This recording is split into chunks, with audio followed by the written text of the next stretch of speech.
All right, welcome, ladies and gentlemen, to the latest episode of The Hook. My name's Trigger from SavingCountryMusic.com. We are coming to you live from Sagebrush in Austin, Texas, one of the greatest honky-tonks in the world, where you can see some of the greatest honky-tonk bands and some of the greatest honky-tonk two-stepping that exists on the planet. As you can see, this is not my lovely co-host, Caitlin Cannon. This is Silas Lowe. Give it up for Silas, everybody.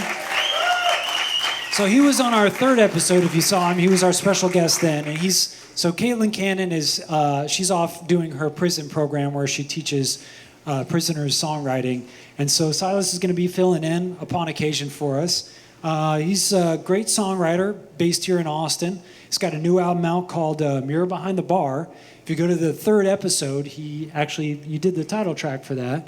And he's got a new song out with Matt Tedder, who is the guy. In reality, we're just the warm-up act for Matt Tedder. This is Matt Tedder's stage every Sunday.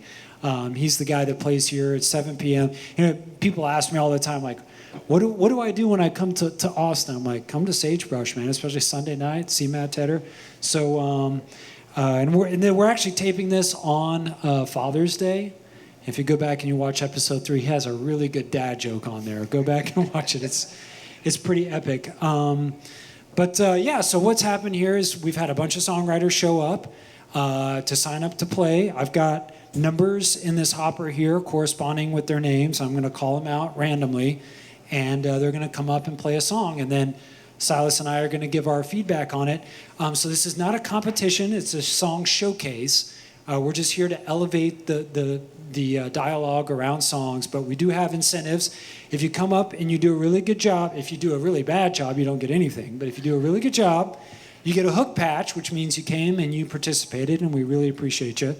And then if you do really good and blow us away, you get a silver patch. And the silver patch means that you really stepped up the game. And then if you just absolutely blow our minds, you get the coveted gold hook patch, which allows you to come and play on the hook whenever you want. You don't have to, you can circumvent the whole sign-up thing. So, and then we also have the bell. We rarely have to use the bell, but if you're just awful or you've just been going on too long, you get the bell. So we're gonna, let me call the first person to get ready. So it was number 17. This is actually a holdover from last week. I think it was number 37. We got him on board. He's been here multiple weeks, but we didn't get to him. So number 17, get ready. And as number 17 gets ready, I'm going to introduce to you our special guest and our third panelist. So this songwriter, she's got a new song out called Moons Over the Garden. And she's got a new album coming out on September 11th called Garden of the Underworld.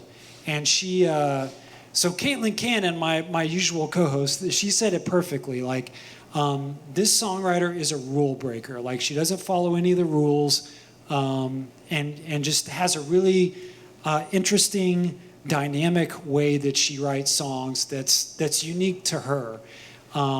And incidentally, one of the things she also does along with being a songwriter is she works on people's social media, which can also, could potentially come very valuable in our conversations too. So would you please welcome to the stage, Allie Holder. That was so nice, thank you. Can I take you everywhere? What's that? Can I take you everywhere with me? I will be your traveling MC for the right price. All right, what song are you going to play for us? I'm going to play Different Kind of Lonely. It's about feeling alone inside a marriage and feeling alone outside of a marriage. Just different kinds of loneliness. One feeling a little more constrained and one feeling a little more free. Gotcha. Thank you, Silas, for letting me play your guitar.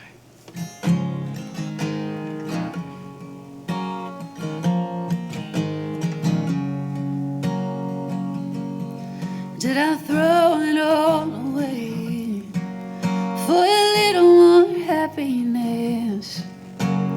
Baby, if I'd stayed, I'd still be living in loneliness. 'Cause I'm a different kind of lonely.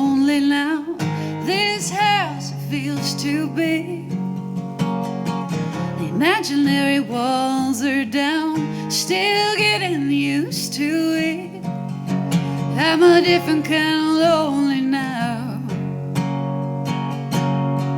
I'm a different kind of lonely now.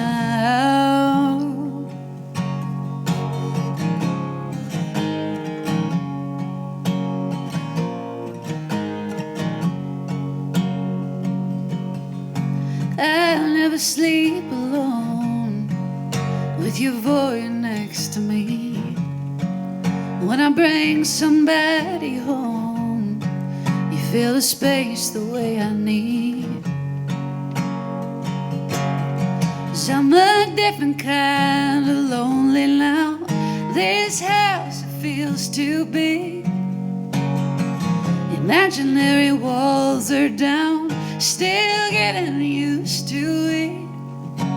I'm a different kind of lonely now. I'm a different kind of lonely now. I shouldn't miss you more after what we've been through. Still I wouldn't take back saying I do. I'm a different kind of lonely now. I'm a different kind of lonely now. I'm a different kind of lonely now. I'm a different kind of lonely now.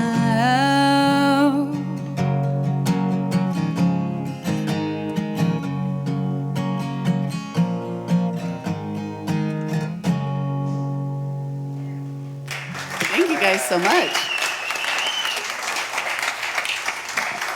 So, so I think I'm 6 for 6 now with our special guest playing the song that I don't ask what song you guys play, but that's my favorite song from you, and you played it, and so yay. I'm just getting lucky there, I guess. But one thing I did want to talk to you, because I saw you post on Instagram a couple days ago, because I just whenever you go on social media these days, you see so many songwriters and so many musicians, and they're like, look, this is not my job. I am not a social content creator. Like, I want to put my creative energy towards writing songs and performing songs and doing those kinds of things, like a stage presentation. And if I'm putting all my creative energy into doing some little doodle on Instagram or TikTok or doing a dance or whatever, and like for women, they got to show a little skin and all this other, like it's such a dance. And it can. Now, some people, they love to do that, and that's cool, and they're really good at it. It's like natural to them. But others, it's really difficult for them. They want to be songwriters. They want to be musicians. So I know that you do some of that management for people, but then you have to do it for yourself too. So it's like, I had a mechanic tell me one time, it's like, don't ever, if you have a buddy that's a mechanic, don't expect them to work on your car. Like, that's the worst. Or like a massage person. Like, last thing you want to do is tell them to give you a massage, because they do it all day, So how is it balancing that, especially now that it's like so hard to get traction? Yeah. I got asked to I got through into social media in the pandemic when everyone was like, you do such a great job on your socials. Will you do mine? And now I have zero energy for my own socials. And it's just, unless you're paying, like Meta or TikTok, like, you're not going to get seen. Like, that sounds so shitty, but it's the truth. And so it's hard. And like when that post the other day, I think my goal as an artist showing up that way when I don't have the energy is like, as long as I can be authentic and like talk about what's actually happening, then I'm okay. Even if I'm in my robe and my hair pulled up like I was in that, Sure. So that's my advice to anyone who feels really overwhelmed by social media. Just be yourself, even if it's that, like, it's you, smoking weed on the couch. Like, people really connect with that, as opposed to you looking, beautiful and saying the right things and doing the right performances. Authenticity. Yeah. Yeah, it's kind of the same, like probably a similar suggestion for songwriting. Absolutely, be yeah. yourself. Yeah. Yeah. Awesome. Well, you want to join us here on the panel? Yeah, give it up for Allie Hope.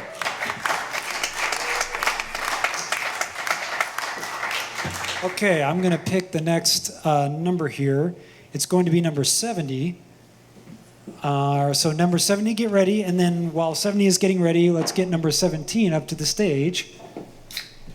All right, number 17. What's your name, sir? My name's Nick Taylor.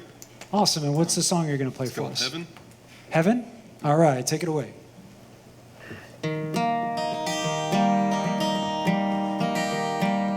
Heaven hangs off the end of a cigarette. She's lost now and trying to forget.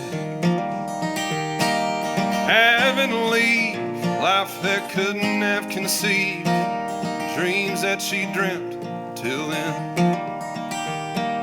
Daddy gave up a long time ago. He hit the road looking for a show. Came back home disappointed and alone. He never quite looked the same.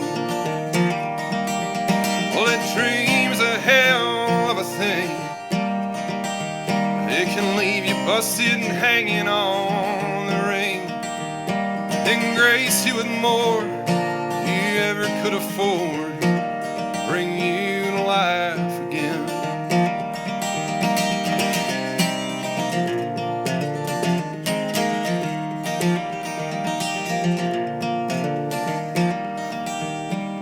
Brother held beauty in a bag. He took the stage dressed to tow and drag. He was fighting for love, for something from above, help his neighbors finally understand.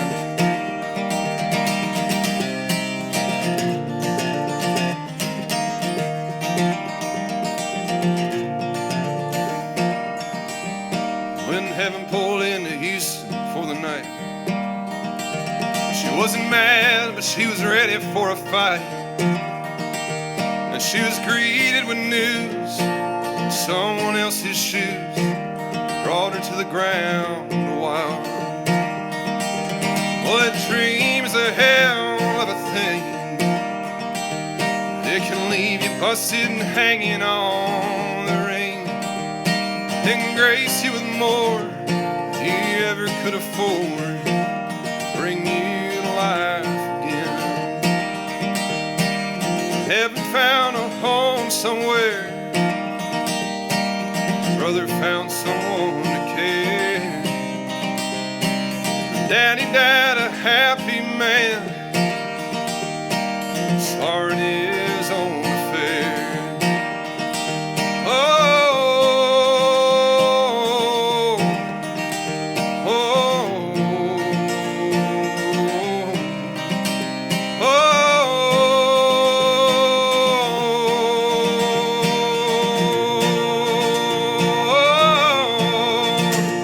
Well, that dream is a hell of a thing. It can leave you busted and hanging on the ring, and grace you with more you ever could afford, bring you to life again. It'll bring you to life again.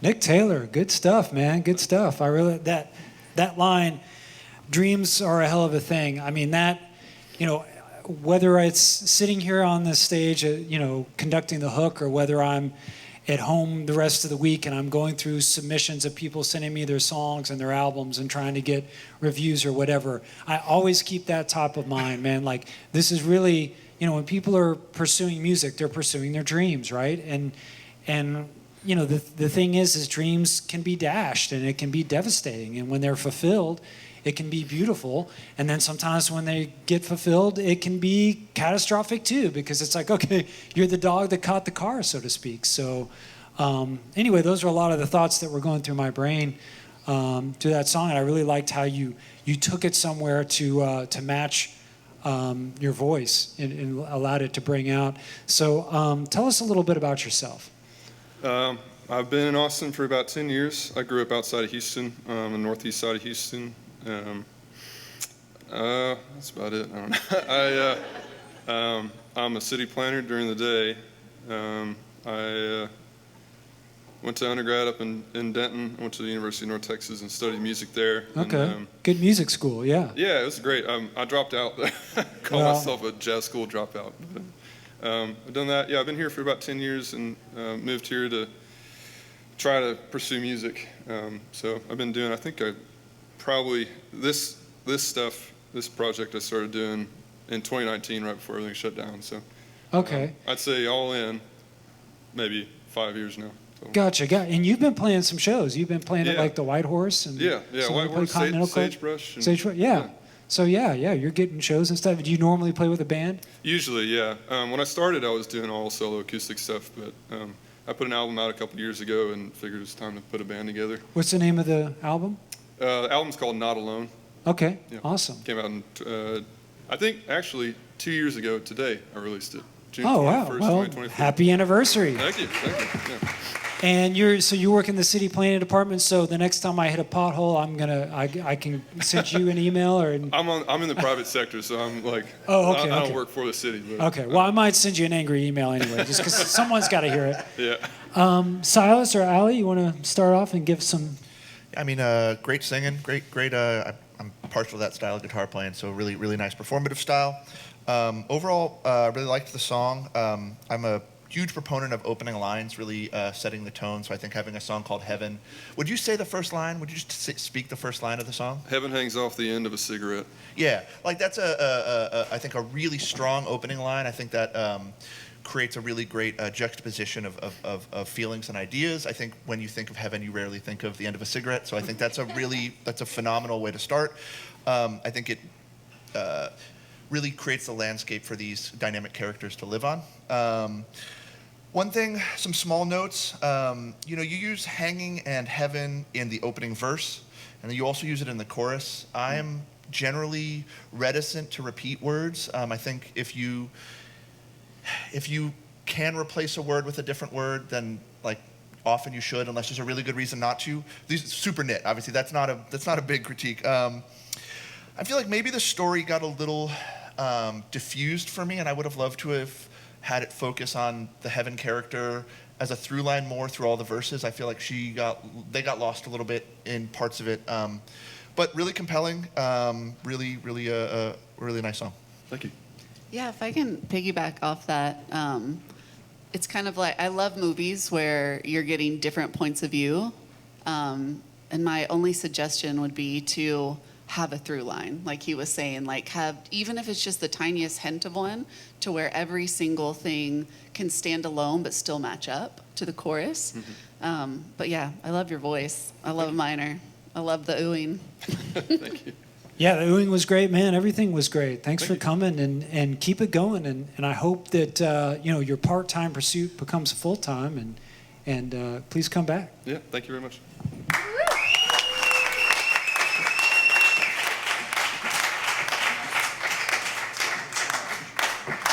Okay, so we're going to get number 70 up here, and we keep getting more numbers. We got a lot of sign-ups this week, so let me grab the next number.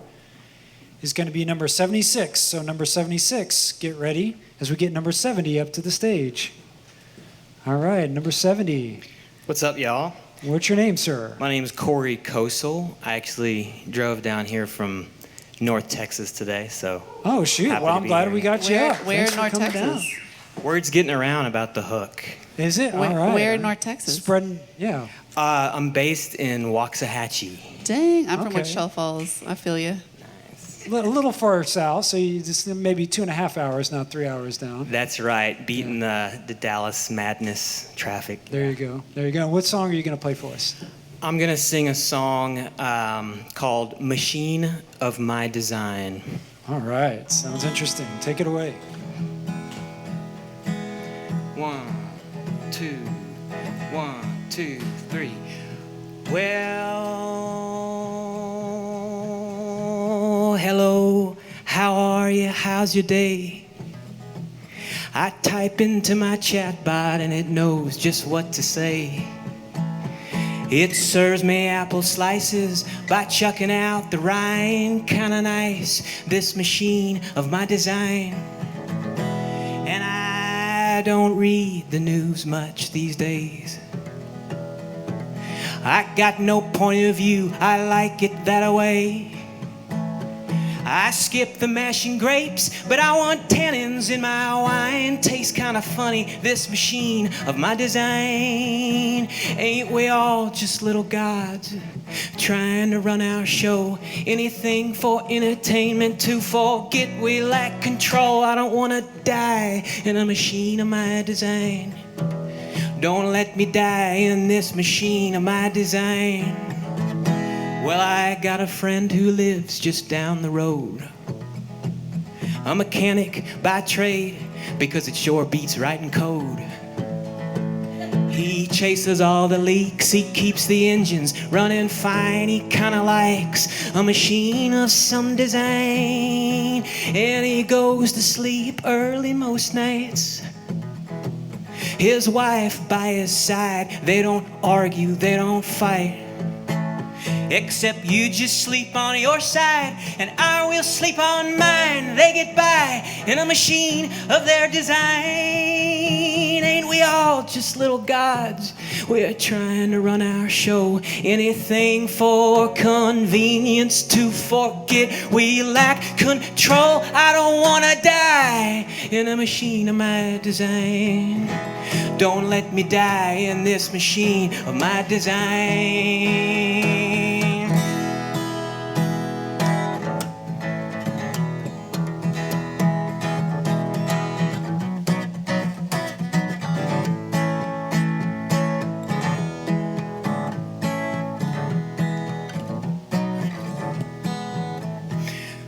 Well, I guess I wrote an album. I wrote some songs. And I made them really catchy so that y'all will sing along. Maybe you'll put them on a playlist if I color in the lines. And we'll all die in this machine of our design. Oh, we'll die in this machine of our design.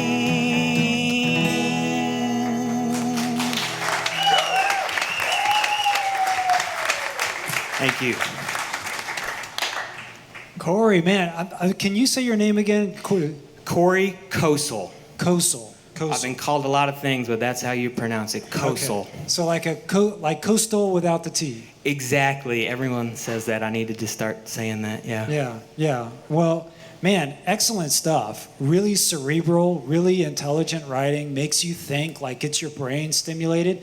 But also, like I wasn't having to do jumping jacks. You know, sometimes I'm like, okay, where's this guy going? I don't know what's going on. Like I was engrossed in like following you, and like there was like sort of social commentary in there without being social commentary, you know?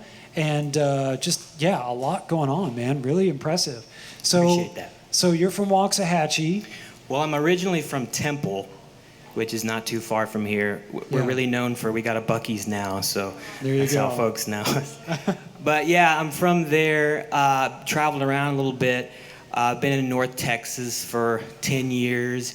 I'm actually in a psych folk rock band up there called Caftan, and we play a couple times a year up in Dallas, and we played in Denver and some other places. And I just started recently, I got a band together, and I've been playing some shows with my solo stuff, so I'm kind of on that wagon doing that. Played in New York City this month, and I'm playing in Dallas. And is this with the band, or is this you as a songwriter? This is my solo songs, but with a band, yeah. Okay. So you have this psych band, but this is kind of what you're doing now. It's like a singer-songwriter with a band behind you. Yeah, juggling all the plates, but yeah. Okay, and you do it under that name, Cory. My new Cory stuff. Coastal without the T. Yeah, that's right. I cut an album. This song's going to be on it. Cut it back in January. So you all know how long that process is, songwriters, musicians. So we're in the mixing, mastering phase with it, and hopefully it'll come out late in the year.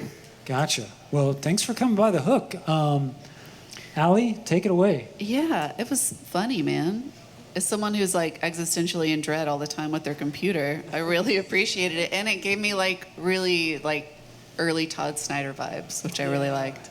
Nice.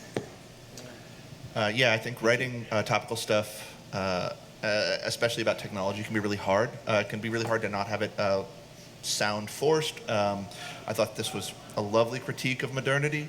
I think, ironically, so a buddy of mine, Jackson Emmer, a great songwriter out of Colorado, talks about like our job now is to write songs that AI can't or wouldn't write, and I think you did a really nice job.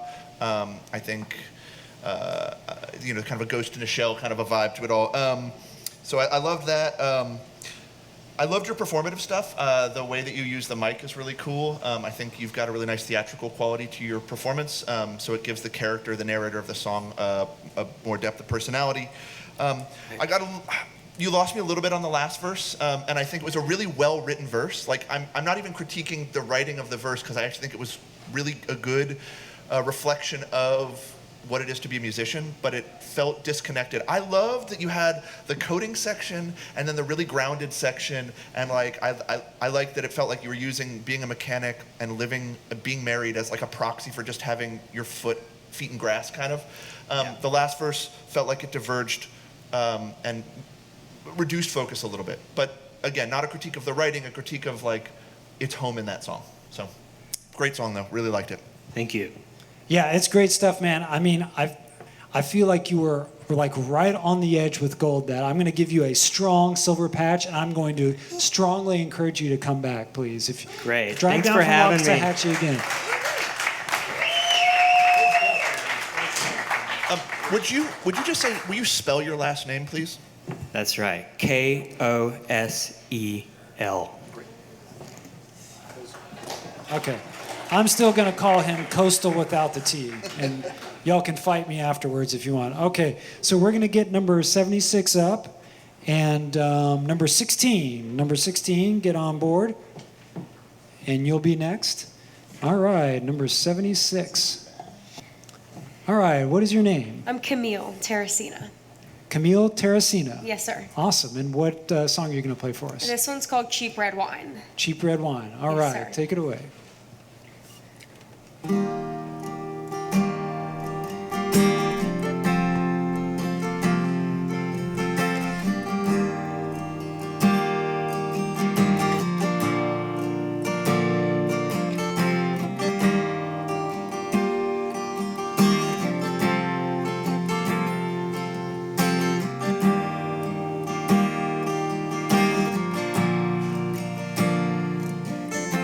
Sitting here with my cheap red wine, trying to write something good this time, something that'll get me through some door. But I can play my songs till the birds sing or the sun comes up, but that won't be enough to make them hear me. And I don't know they're ever gonna know my name, but my daddy says I belong on the radio.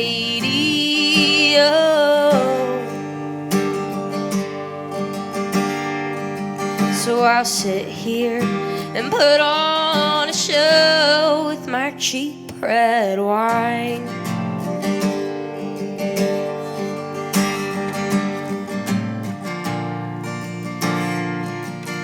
I'll pour myself another glass, try to talk this one down, but my feet are stuck in concrete and I can't get off the ground.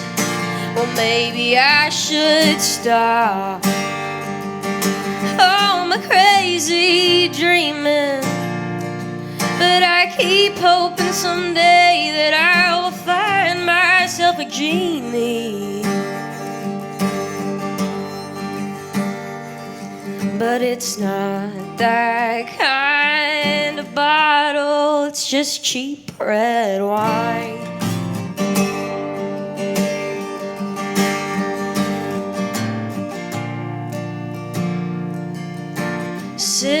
here with my cheap red wine, trying to write something good tonight, something that'll get me through some door.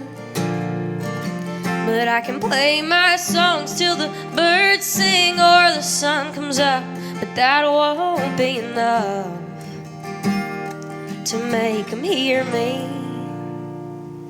Thank y'all.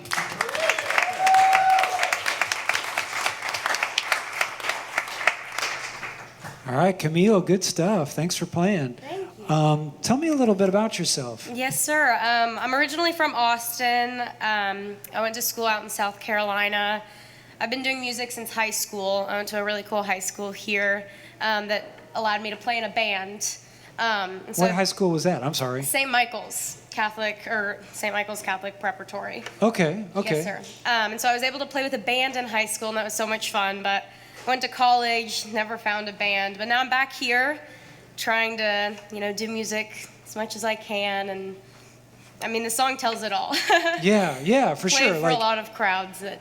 Absolutely. I mean, it kind of references back to what Nick Taylor was singing about, which is like, this comes up so often in music. It's like pursuing your dreams. And, when I hear a song like that, I ask myself, like, is there too much shop talk in it? And what I mean by that is like, okay, you're a songwriter and you're writing about writing a song, and do you lose the audience when you're doing that? I think it's possible you can, but it's also possible that you don't, because people see themselves through the songwriters that they listen to, and they can identify, even if like being a musician is not their dream, they have a dream, and so they can sort of see that as parallel. But I think there was maybe, I don't think it was the last episode, or maybe a couple episodes ago, we were talking about like, well, where do you find inspiration? To like write that song. And often like travel is one of those things, like going out and living life. And so to me, like it felt to me like your inspiration for this was a cheap red wine. And sometimes it helps to get out in the world and like get a bloody nose or whatever it is, a skin knee, and that's where the inspiration. And then like there's no question what you write about, like you're compelled, you feel like you have to write about this because it's in your soul, and that's the only way that to get it out of there. But I really feel like you synthesized your opinions and your thoughts into that song really well, to where it made it accessible to an audience. And I think you got a great voice, and just like a great stage presence and good guitar playing. And so I hope you continue to pursue it. So you're looking for a band, you're trying to like put a band together, or no? Yes, sir. Yes. I'm on the hunt. And stop! Please don't call me sir. I sorry. do not deserve that. I'm sorry. I appreciate the respect or whatever, but I'm just a dork up here. Allie, take it away. Sir. I'll take it away. I love the catharsis you put into it. I'm big on vibes. I would say maybe challenge yourself to, just for fun, as a writing technique, redo the song with not a cliche in it at all. Okay. Cliches are great because, they're truth, right? They're truth distilled, but it's a good exercise sometimes just to try to go in and say, how can I make this something that hasn't been said before, That's great, thank you. I think that's a really good idea. I felt like so we've all, well, not all of us, many people have drank cheap red wine. I think it's an experience that is a bittersweet, not pun intended, I guess. And so it is something that a lot of people can relate to from a sensorial standpoint. I felt like you didn't leverage that. As the hook of the song, it felt like sometimes the song, so I loved trying to write a song that'll open doors. We all want our songs to be effective and move people, and so I loved that. But I also feel like the hook or the imagery that the song is centered on didn't get leveraged enough. I loved the genie part because it tied back to wanting to open doors and wanting to have your dreams and wishes fulfilled. And then I loved that you used that's not that kind of bottle. Like I thought more of that. If cheap red wine is the hook, find more ways to directly target that. Like I think when we think about often the most effective songs, the ones that open doors, it's the ones that know what the target of the song is and are always pointing directly at that. And I think this song could point at that target more concisely. Okay. But singing is great, guitar playing is great. Really, like Trigger said, great stage presence. So. Yeah, I think you've got a really great foundation here. And, we have all kinds of songwriters. We've had people up here that are playing shows in New York City and touring around and, playing at the White Horse and here at Sagebrush. And we have people come up here and it's like their first time ever playing. I feel like you're right in the middle of that. Like you've got a strong foundation.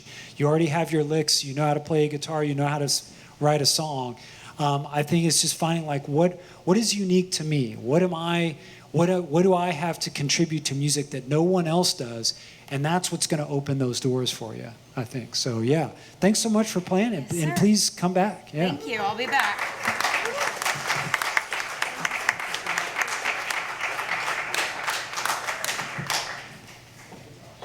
All right, we're going to get 16 up next, and then number 68, you're going to be after number 16.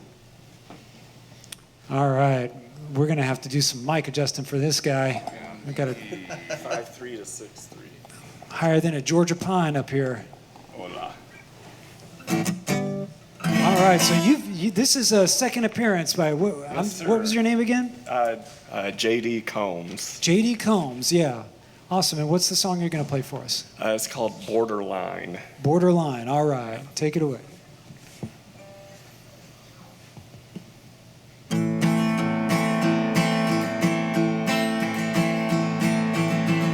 Sunny sides of black and red. How could I know that you'd lose your head? Singing songs of love and fate till UFOs came and stole you away.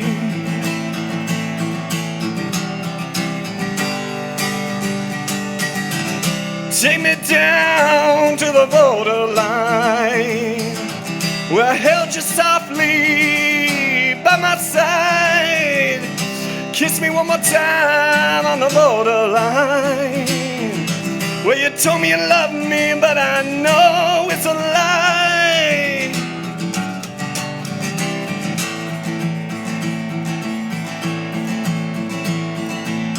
Well, I held you softly with your broken body. For better or worse was the promise spoken.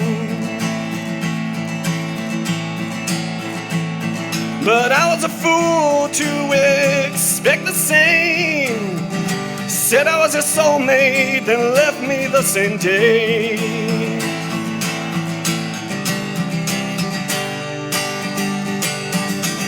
Take me down to the borderline where I held you softly by my side. Kiss me one more time on the borderline where you told me you loved me, but I know it's a lie.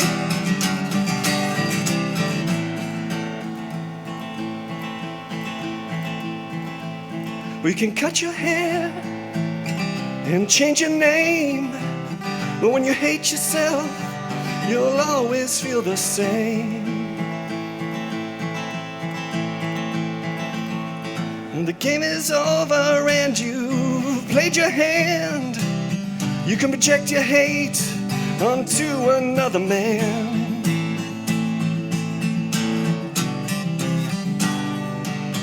Because I'm free from the borderline. I'm better without you by my side. I'm free from the borderline. Well, you told me you love me, but I know it's a lie. I'm free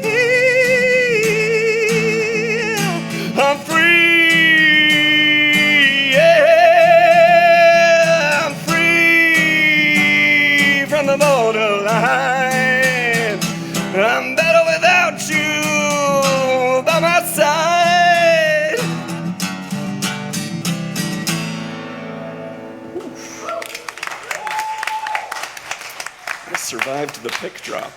All right, JD Combs lost the pick and kept going like it was nothing. Well, man, so yeah, great stuff. So the first time you played, it felt a little, I don't know. We had a discussion with you, and it was like, well, this is the first time I'm playing, in Austin or something like that. And so we kind of like treated you like you were kind of like a first time open micer or something. And then as I do, when people come up and play, I cyber stalk them and like try to figure out who they are, And like, you're some badass like heavy metal, like he's got what is it called? Norwegian sex god or something? Viking sex god. Viking sex, like this dude's like playing in like is it heavy metal or what? Yeah. He plays in a heavy metal band and it's pretty damn killer. He's played like shows in California and and you're also a professor at the university here. St. Edward's, yeah. St. Edward's. So I also see you all the time, like you're at the two-step lessons and such, and you're here two-stepping. And so anyway, like this time, like now I get it 100%. Like you were a heavy metal guy used to coming up here and like used to getting on stage, playing power chords and this kind of stuff. And then here you're trying to be like a singer-songwriter, you know? This time I feel like you pulled it off, like so much better.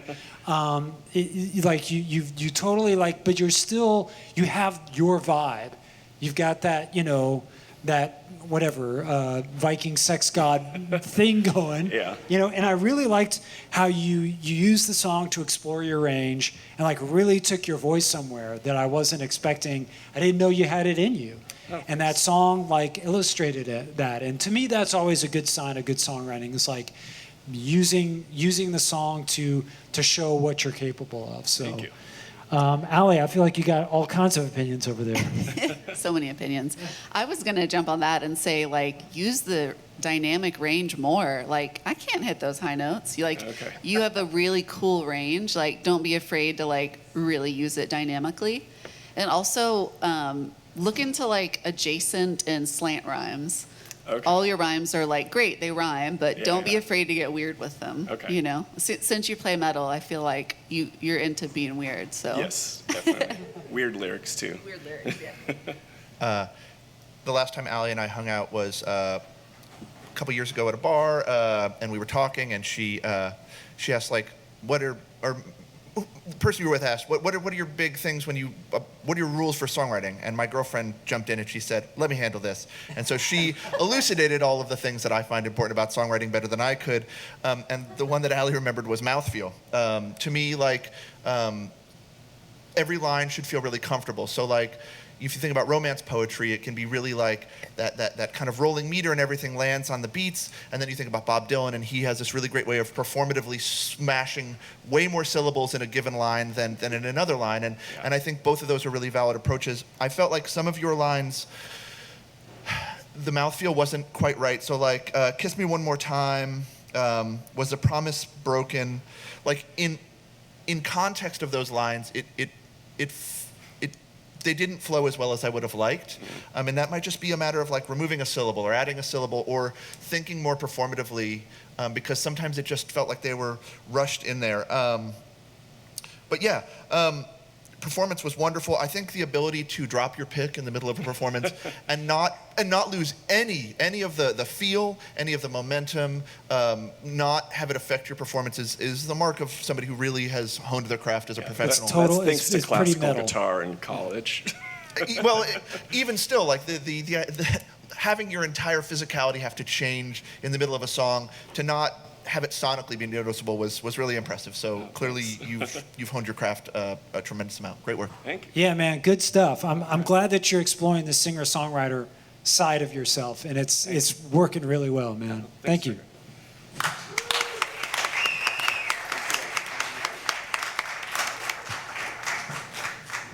All right, that was JD Combs. So we're going to get number 68 up here, and then we're going to have number 71. 71, get on deck.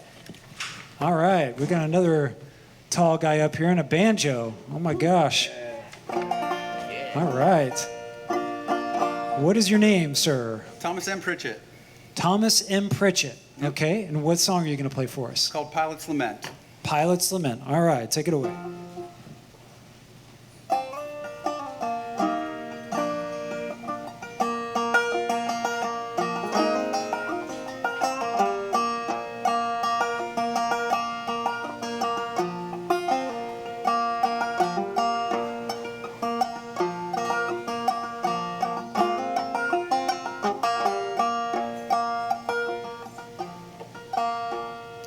This old plane, it bent my bones,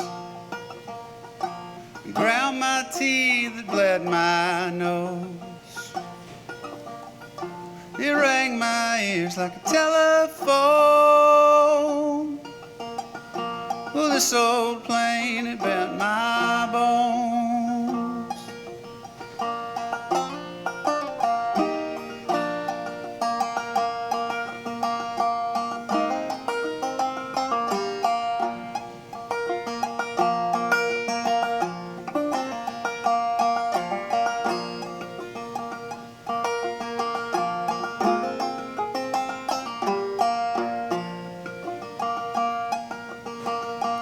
This old gun, it burned my hands. It made some noise, it made demands. It whispered to me and it has plans. Well, this old gun, it burned my hands.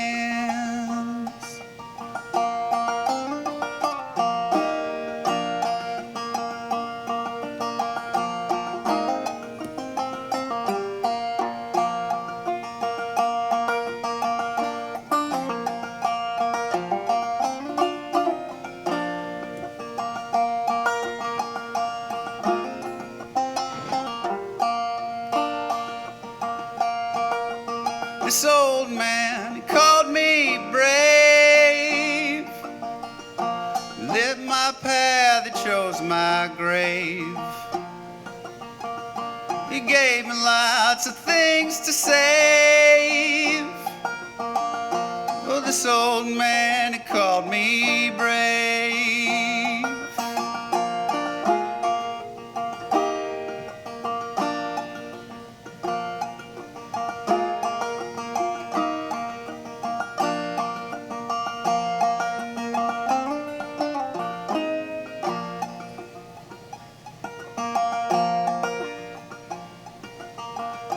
This old flag, it waved me in. It justified all of my sins. It'll cover me up at the end. Oh, this old flag, it waved me in. Oh, this old flag, it waved me in. Oh, this old flag, it waved me in.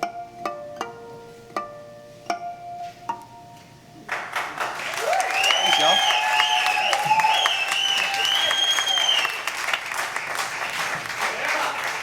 Thanks, guys. Wow, man, I'm seeing a few goosebumps on my arms here. Wow, thank you for that. Thank you for that. I mean, when it started out, I was like, okay, where are we going? I feel like I need to think about what you're saying, but I'm still trying to keep up with the lyrics as they're coming at me. And then as it got to the end, it's like, oh, I see what you're doing here, and it's really brilliant, man. And on the banjo too. Yeah, just a great song, man, and timely. Thank you. And you're saying things, but I think it's really one of the great things about songwriting is you don't have to, you can be expressive, you can even be political, but you don't have to be so. It doesn't have to be so hard, because so much of things that are political, it just immediately, or that gives even a point of view. It just, people are like, oh, no. But see, songs can bleed through that, right? Like people, it can create more of a universal sentiment behind what is, or at least a universal sense behind what is being said. And you did that with that song, man. So you say your name, Thomas M. Pritchett, I should already know who you are. Nope. But I don't. Nope. So who are you? I'm a retired Air Force pilot. Oh, even better. Man, just write what you know about. Goodness. Yeah, I just retired back in September. I also went to school at UNT up in Denton. I graduated with a general studies degree, but did ROTC and then commissioned in the Air Force. Went to fly combat aircraft for 20 years and just moved home to Texas, actually. Spent the last 8 years in Florida. And now I'm back here and trying to chase the dream. Awesome, man. Yeah, give a round of applause to that. Thanks, y'all. We got a service member up here, someone who served the country, and and is now pursuing their dreams. Let me just ask you this: what was the inspiration behind that song? Honestly, a bad back.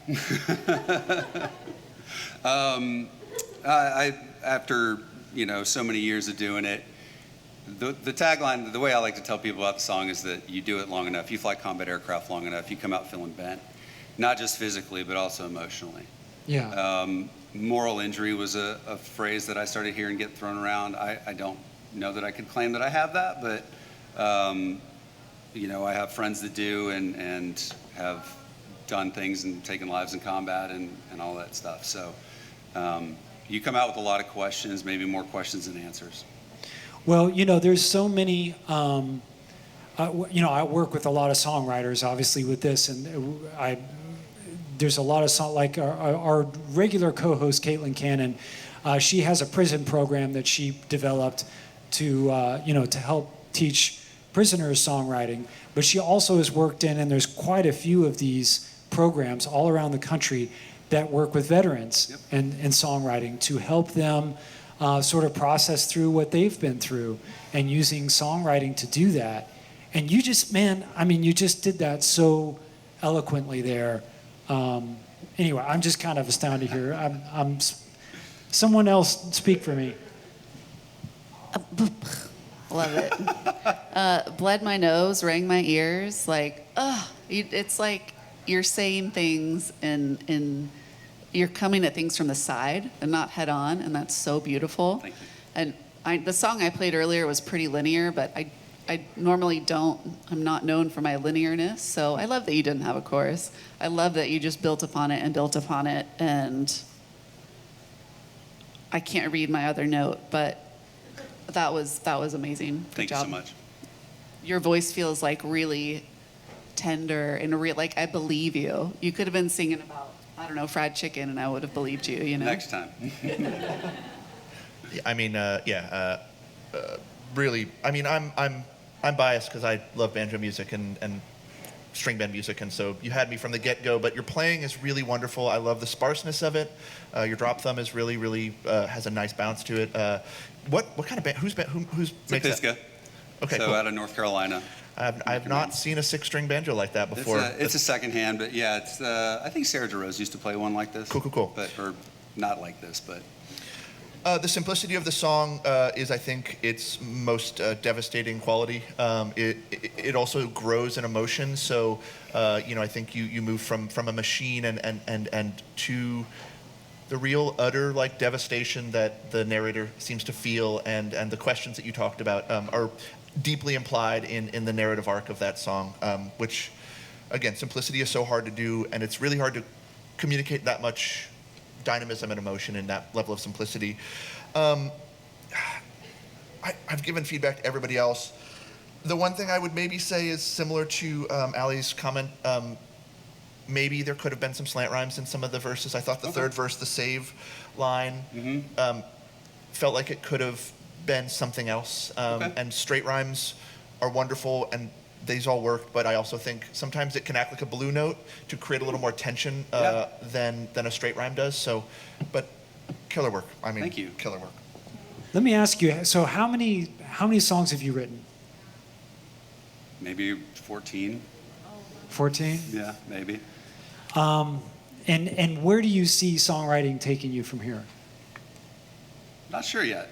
Not sure yet? Yeah. I should confess, though, I know Caitlin. I've known her for a little while, and I've done the prison program with her. Oh, cool. So. Well, I think if Caitlin was here, she would concur. I think you just earned yourself a gold patch, man. Yeah.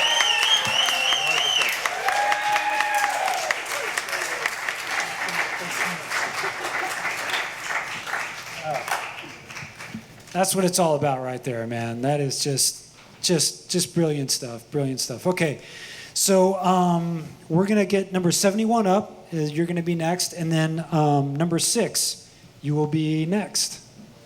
Number 6, get ready. we're going to get number 71 up to the stage. Hi. How's it going? Doing well. My name is Kofi James. Kofi James? Yep, exactly. Okay, awesome. See here. Let's maybe, get that microphone a little bit. How do you spell Kofi? Kofi, Kofi. I'm going to still spell it coastal without the T, but.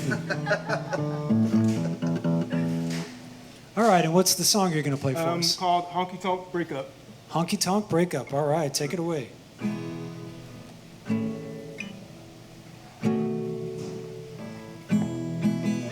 It's a honky tonk breakup. Girl, fix your makeup. Tears gonna fall like rain in the wall. Well, it's a honky tonk breakup. He'll be gone by the end of the song. Moon go down and the sun come up. All you see the tailgater's pickup truck. It's a honky tonk breakup. Girl, fix your makeup. Tears gonna fall like rain in the wall. It's the honky tonk breakup.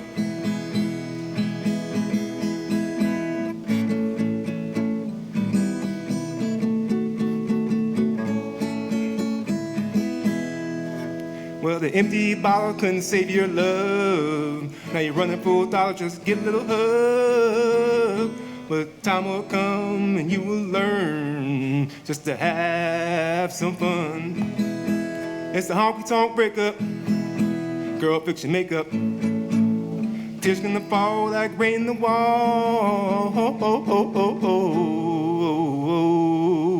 It's a honky tonk breakup.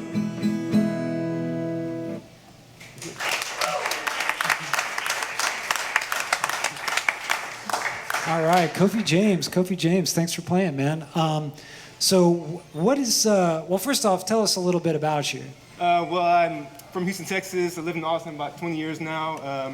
Basically a laid-off engineer who picked up a guitar. Oh, okay. Yeah. When were you laid off? About a year ago.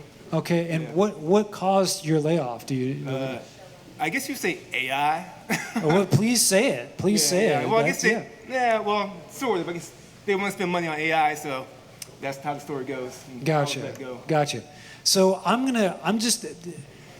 let me just put it like this. So is like honky tonk music, is that, what is your favorite type of music? Let me ask you that. I would say probably reggae, but Yeah, so when you're playing this, that's what I heard. Reggae, Like yeah. I heard I heard a reggae player trying to like say, well, I'm in a Sagebrush.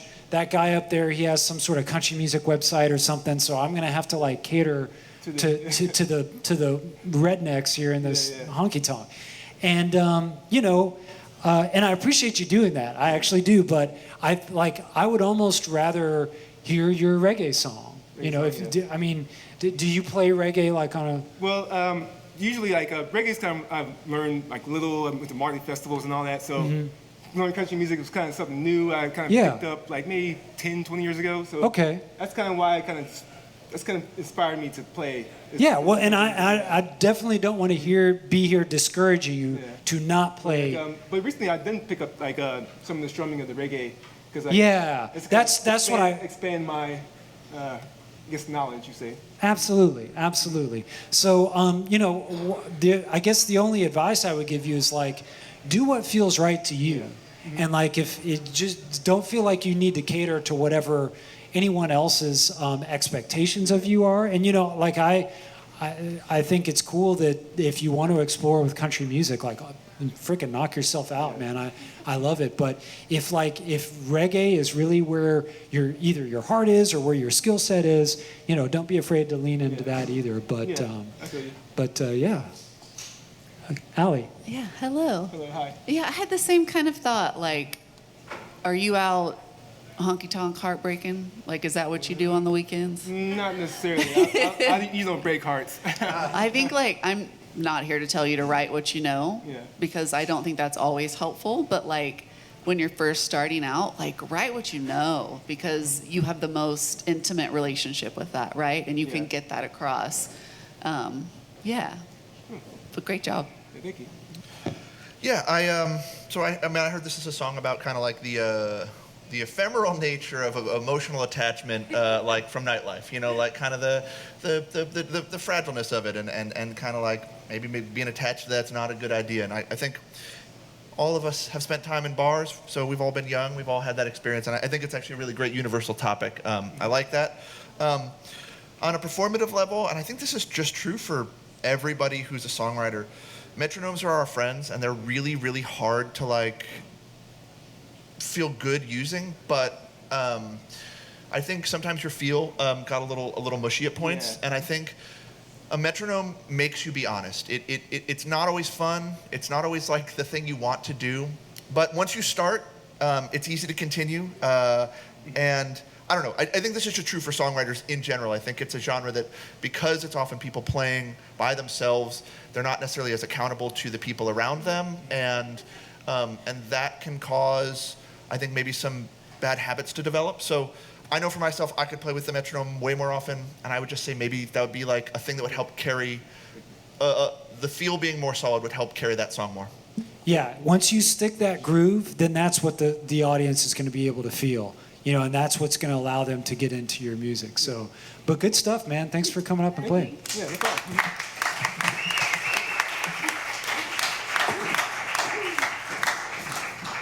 All right, so I think we got number 6 next. My numbers are getting a little funky here. Let me pull the next number. Number 19, you're going to be next. So 19, get ready. And we've got number 6. Howdy. All right, howdy. I feel like I'm sizing up a piece of livestock to buy from you. What's your name, sir? My name is Chuck Shaw. Chuck Shaw. All right, Chuck. And what's the song you're going to play for us? It's called My Grandmother's Child. My Grandmother's Child. Okay, take it away.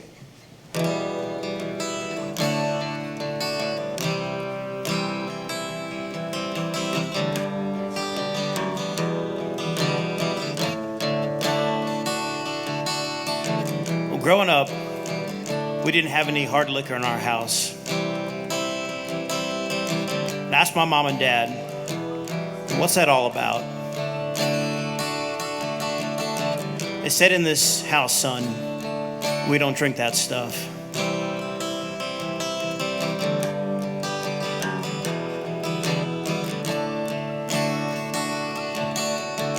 You see, your grandmother had a battle with a bottle her whole life.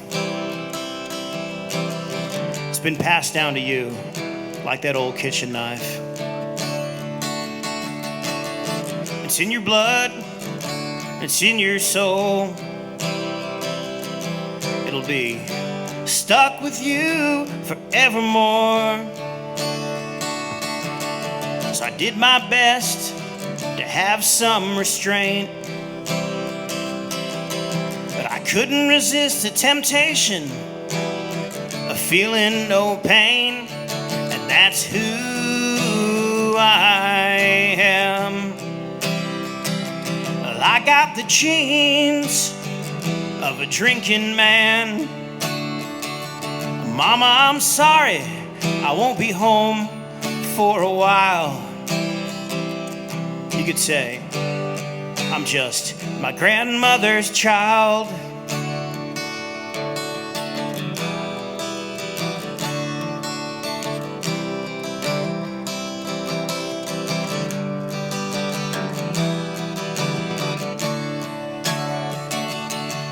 There's a voice in my head I can't explain, and a darkness in my life I can't contain. Everyone says I should get some help, but I can't stop. 'Cause chasing that high is all I care about, and it's who I am. I've got the genes of a drinking man. Mama, I'm sorry, I gotta go away for a while. I guess I really am my grandmother's child, and I'll always be my grandmother's child.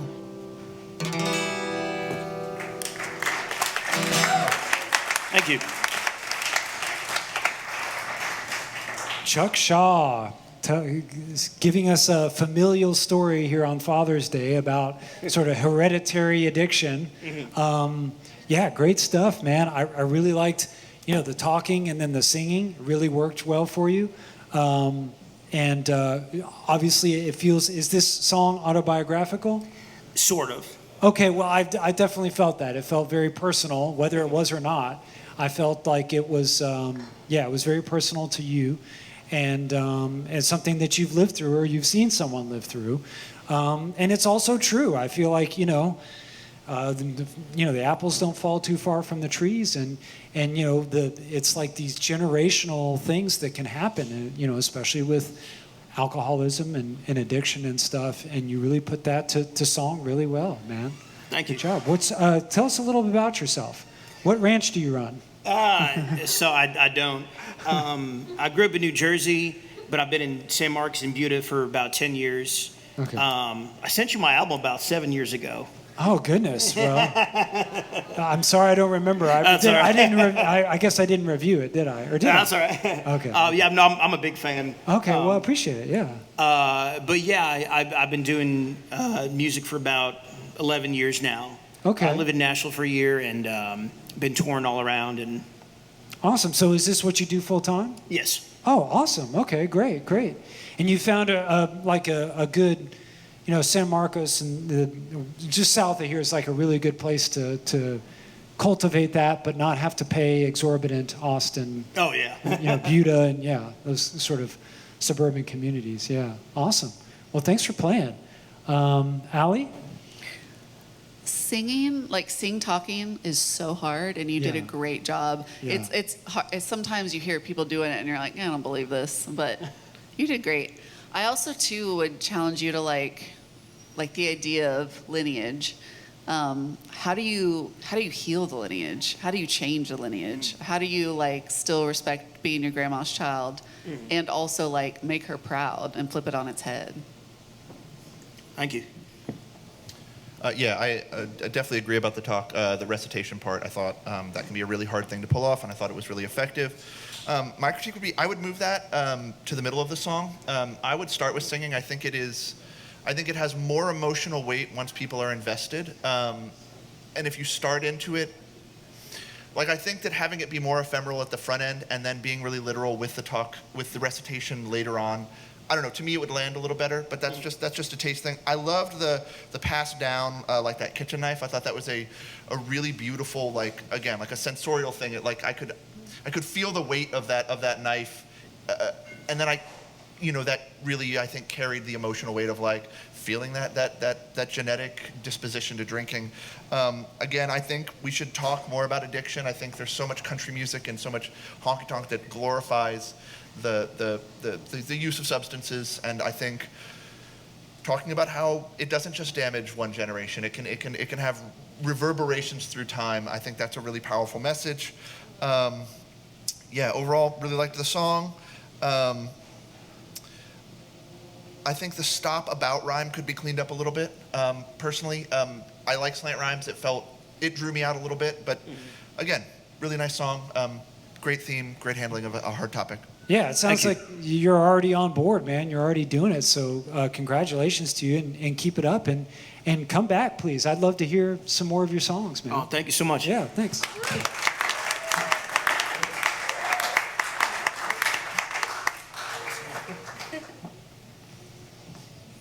All right, so we're going to get number 19 up here next, and then after that, we're going to have number 89. 89, get ready. And number 19. All right. All right, number 19. What's your name? Cory. Kory. Yes, sir. All right, and just by Kory? Okay. Quinn. Kory Quinn? Yeah. Okay, and what's the song you're going to play for us? To Dream. To Dream? All right, take it away when you're ready.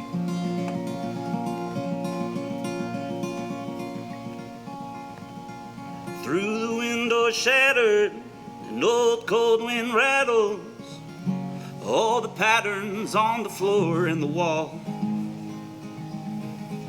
Candlelight flickers she begins to whisper soft and healing words to the falling rain.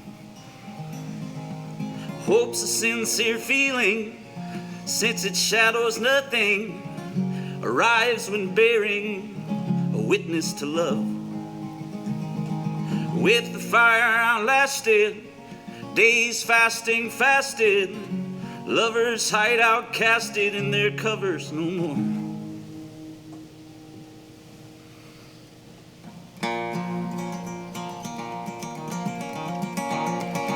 When the evening broke to dawn's incandescent glow, the sky as a whole turned its back on the stars.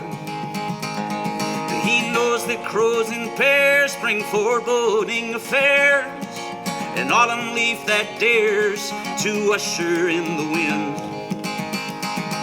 Black clouds took over, the latter turned to former. Now he can't remember all the times he's tasted pain. So the day's begun with the shame and guilt that spun into the fabric, one single thread at a time.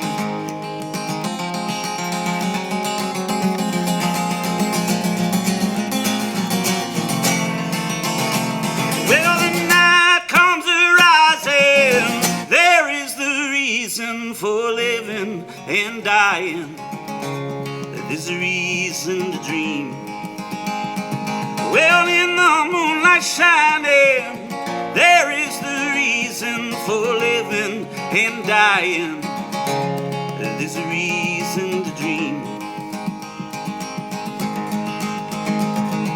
Well, the next dawn dries dead flowers, her soft skin still cowers, sweetness old and soured by neglectful hollow eyes. Turn to corners facing, and hearts and minds are racing, thoughts and dreams pacing, her touch wears him thin. But he searches, finds it's hiding in the hem of her lining. Why then curse the timing, won't you take me as I am? But these statements spark his thinking, and that just turns to drinking. Knows too well he's sinking in the hole he's always been.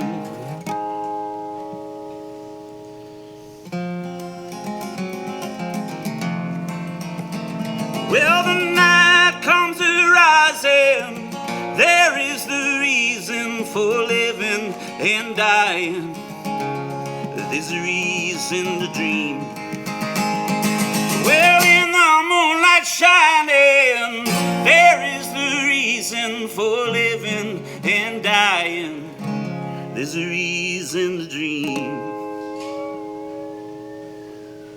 There's a reason to dream.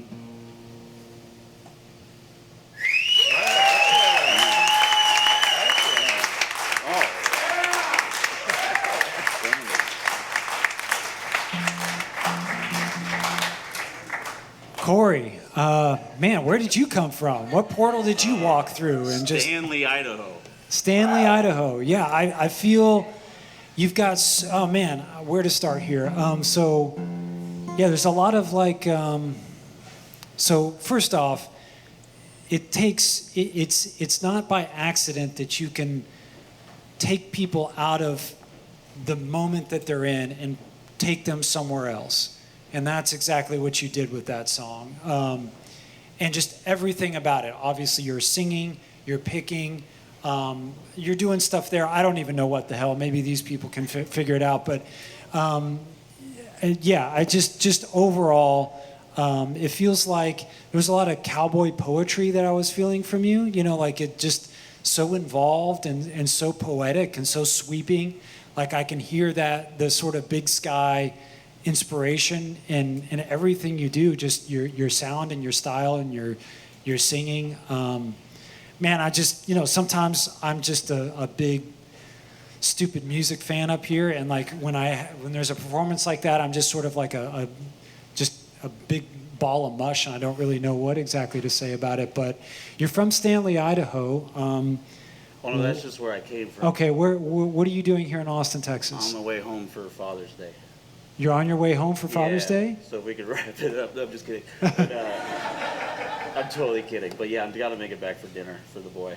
So, Okay, so, Yeah. but do you live here in Austin? No, I live in Houston. Okay. Can I say, would you mind just being closer to the mic? Because I don't want to Oh, miss any of sure. this. I feel like you're real far away, and I just don't want to miss it. Because I'm got a loud. I want to hear singing your voice. story, is what I'm saying. Yeah. Yeah. So, what do you, is this what you do? Are you a songwriter? No, or- I teach Latin.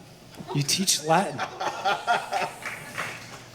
Man, well, that just opens up a whole other bevy of questions here. And so, where are you going to get back to Houston? Well, from here, I guess. I'm sorry. I was up in the Northwest on a run, and I'm on my way back. Okay, so were you up there playing music? Yeah, I'm Okay. hanging out, babysitting, all kinds of stuff. But yeah. Okay, but you play music and you travel around playing music. Yeah, a little bit in the summers when I'm not. I think this guy's just being too humble. Like he's probably in certain circles, this guy's like a demigod or something. No, well, here soon maybe you will be. But man, I don't know what to say. It was pretty stellar. I mean, have you released any music? Yeah, there's a few things out there from the last couple, about 17 years. Sure, Yeah. yeah. I got a few things out there, but that one's unreleased. Gotcha. Okay. Yeah, release. Well, I'm never happy with it, but that one was pretty good. So Your descriptions in the first verse were just like killer. I could just almost taste and feel all of them, which was really cool. And I love the power behind your voice. I'm a sucker for a vibe, and I was like sucked in, which was really great. And yeah, it felt so pure. Like you weren't putting on airs, you weren't making shit up. You just like it sounded like it came from deep inside you. thank you. Yeah, holy cow. It looked like you were misting up a little bit by the end. It felt like you were deeply emotionally invested. Roy Acuff used to kind of cry during his songs, and I think that really endeared him to his audiences because he was so present with the character. I hate to just do the thing where I take what a woman says and says it again, but yeah, your descriptions were phenomenal. The sky turns its back on the stars, ladder turns to former. I think your use of language was really, really effective. The sensorial stuff was phenomenal. I would say, man, I think you're a really great writer, and I think you should be even braver with some of your stuff. I think later on you were leaning into like rhyme schemes that were restraining you and not like they moved the story along, but I feel like you could take more risks in your writing, especially like later in that song. But whatever, it's a great song. Your performance was wonderful. Your playing is great. I think the narrative arc of just your voice and the volume that you use from start to finish was really compelling.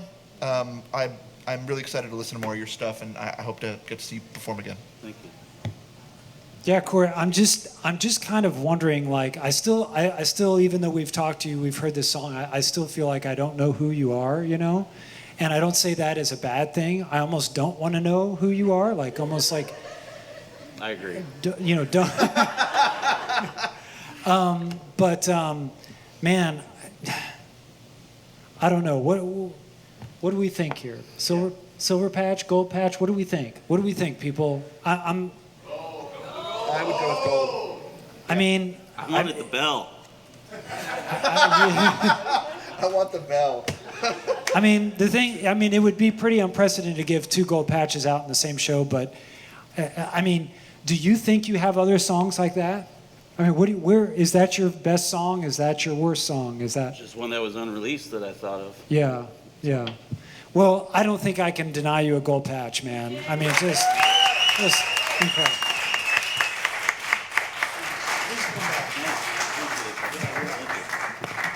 And good luck getting home for Father's Day, man. Somebody get him a police escort back to Houston. Okay, so I think we're at 89. Is that correct? Okay, 74, get ready. 74, you're going to be next. All right, 89. We know this guy. How He you was on doing? here last time. Brian Tell, right? Is that correct? That's correct. And what song are you going to play for us? The song's called The Sun Will Tell You a Story. Oh, interesting. All right, take it away.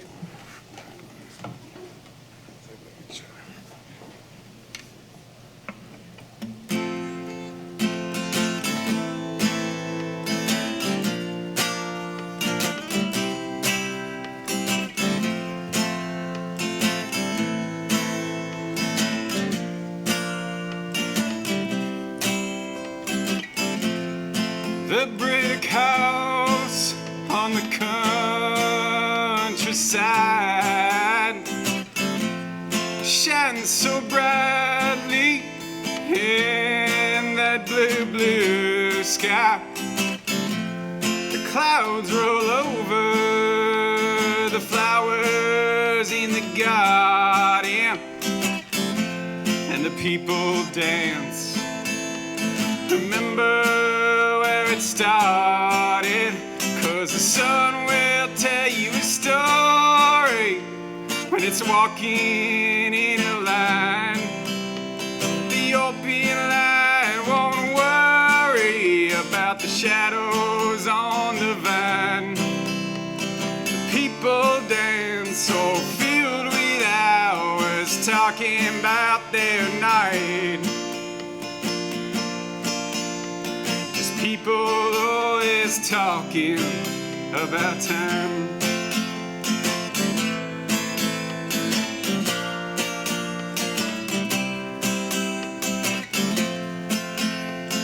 Hills running off into the right, just below the old mountains wide. The birds and bees, yeah, they're facing all the seasons, and the people dance. Remember the reason, 'cause the sun will tell you a story when it's walking in a line. The open line won't worry about the shadows on the vine. The people dance so filled with hours talking about their night. Just people always talking about time.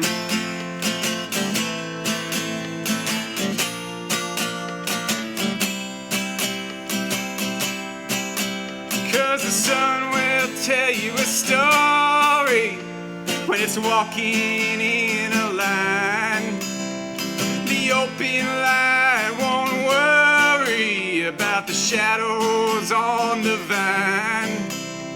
The people dance so filled with hours talking about their night. Just people always talking about life. Thank you. All right, Brian Tell. So we got to learn a little bit about you last time, and you played left-handed. Now you're playing right-handed this time. Yeah, I realized it was videotaped last time, so I'm like, maybe I should come with some better guitar skills. Well, no, but the thing is, it was a really interesting moment because you were played like left-handed for the first time, and you are left-handed, correct? Correct. Yeah. Yes. So if you go back and you watch the last episode, it was kind of a whole thing. But really brave to come up here, but at the same time, I get it. You feel comfortable right-handed, and so Yeah. I'll tell you this, man. If nothing else, you have the best titles to your songs. So the song last week was "Remembering You from the Future," and then this week, "The Sun Will Tell You a Story." And you know, that's great. Like that's what the start off is, and you know, almost. But at the same time, it's almost like when you've got this amazing title that just like it evokes like so much like emotion or imagination or whatever. Then you've got to like. You got to meet it. You're sort of like, you're calling your shot a little bit, you know. And you were like, I definitely feel like last time you were up here, you felt uncomfortable, and I felt uncomfortable, and but then it made sense when you explained everything to us, Yeah, you know. it's a little But shaky. like this time, obviously, like I can see, oh, okay, because you've got a band too, right? Yeah, I play in a band called the Love Shakers. We haven't played in Right. a while, but Okay. Yeah. But like you know how to get up and play a guitar. Yeah. So, you know, it was... Well, I think. You sing, yeah. I think. You think, well... Yeah. Yeah, I think you can. All right. So, yes, so, Allie, or... I think a warble in your voice is like a huge asset. I think like spend time isolating that and like really owning it, because you can really, like, once you have your hands around it, do a lot with it. There's a lot of potential there. I really like the front half of the chorus. I think the melody on the hook of the song is really compelling, and I would explore leading into that more. I agree with Trigger. I think it's such a great title. I would go back and really like find what the heart of that phrase means. I feel like the first verse doesn't support it as much. It's very imagistic and really does a nice job of painting a picture, but I don't know if that picture hangs on the same wall as like the hook of the song. And so, yeah, again, I think like finding the target is the hardest part sometimes of a song, and this is such a good target that I would really like focus in on what's the bullseye, and make sure everything is serving that, because again, I really like the front end of the chorus. The first half is really compelling. Yeah, man. Good stuff. Thanks for coming and playing again, man. Yeah, Appreciate thank you. it.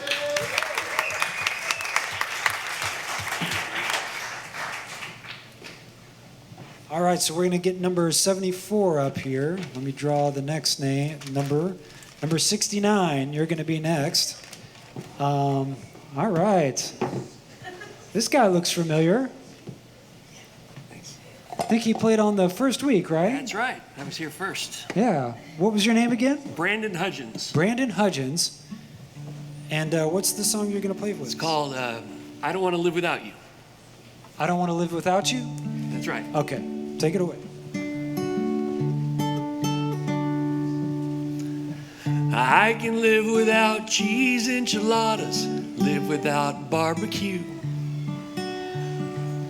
I can live without Johnny Walker whiskey, and I can live without you, but I don't want to live without you.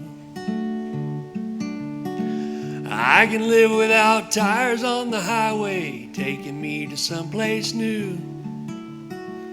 I can live without I can live without road diner coffee, and I can live without you, but I don't want to live without you.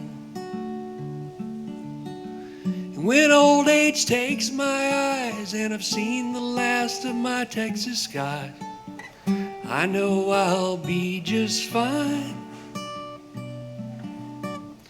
long as I see you're still mine. I can live with damn near nothing, a billion people do. And I can live without thinking I'm any different, and I can live without you, but I don't want to live without you.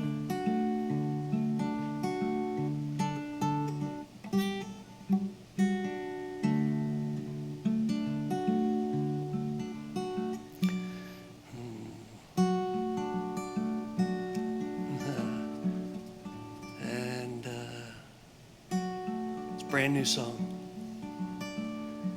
And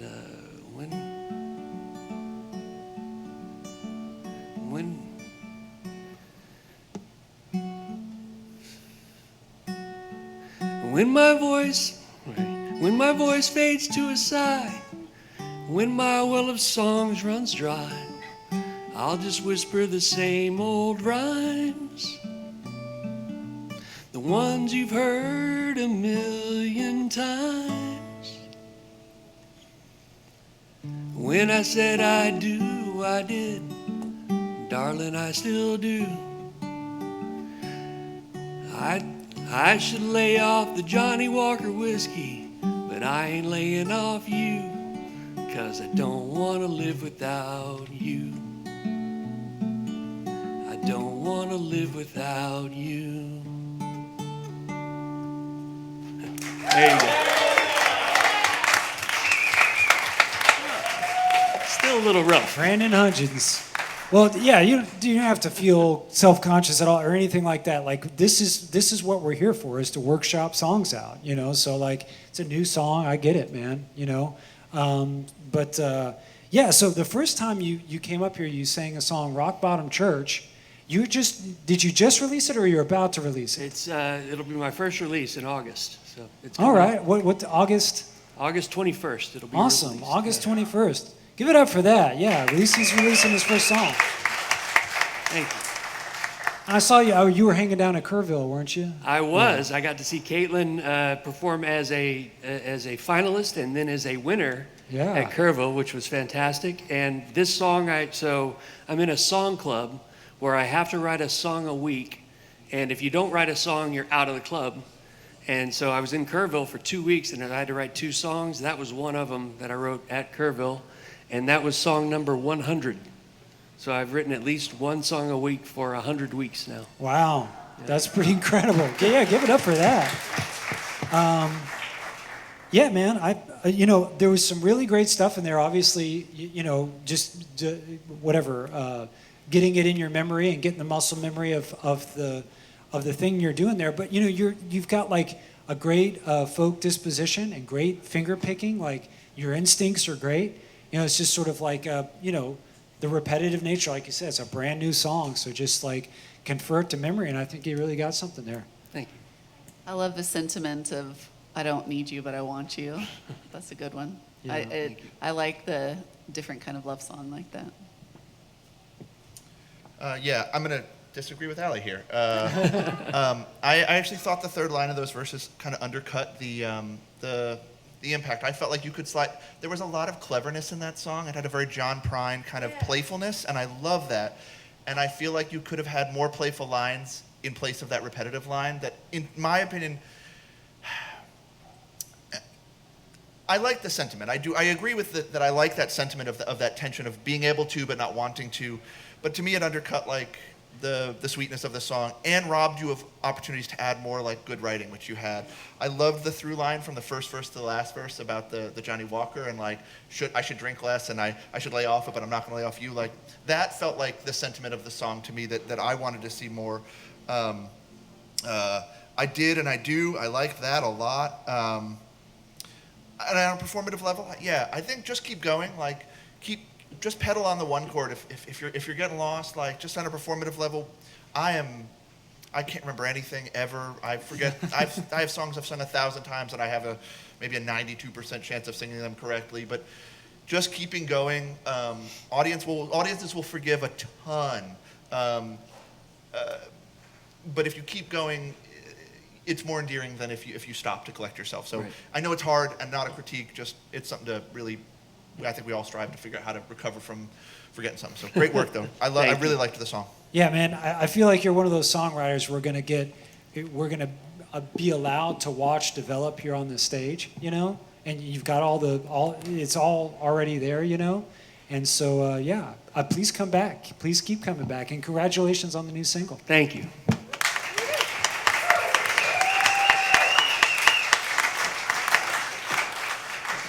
All right, so we're going to get number 69 up here, and then we're going to have number 9.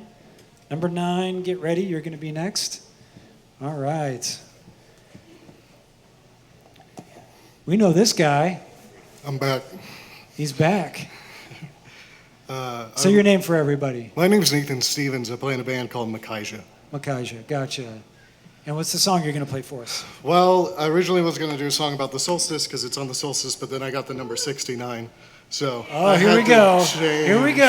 There are some kids in the room, so. Oh no, there's no bad words in this one. Okay, good. Just all right. Bad. So what's the name of it? Just bad intentions. Frontier. Frontier. Okay.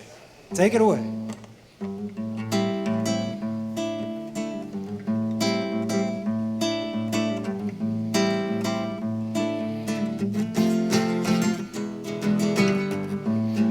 The smile comes easier, the thoughts go slower. In a painted world without a pulse, I tell the voices hush. Last time you saw me, we put a camera at the foot of the bed. Now when you rest your head, I hear you cry while you're sleeping.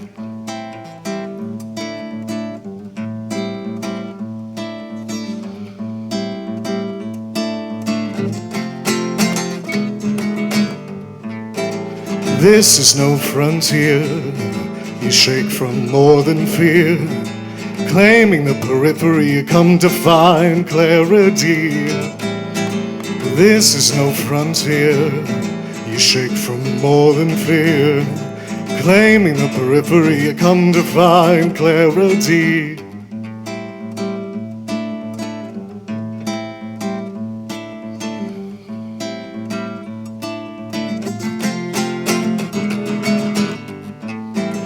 Black tea at the cafe, you wear black sunglasses.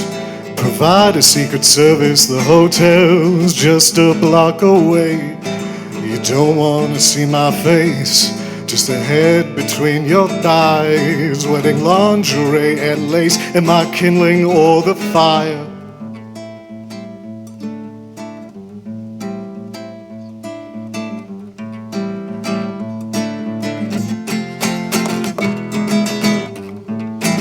This is no frontier, you shake from more than fear, claiming the periphery, you come to find clarity.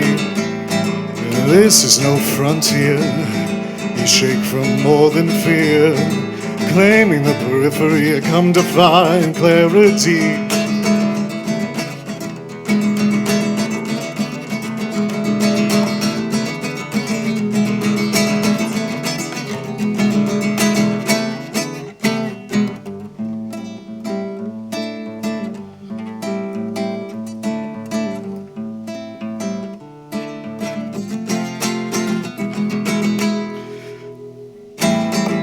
This is no frontier, you shake from more than fear, claiming the periphery, you come to find clarity. This is no frontier, you shake from more than fear, claiming the periphery, you come to find clarity.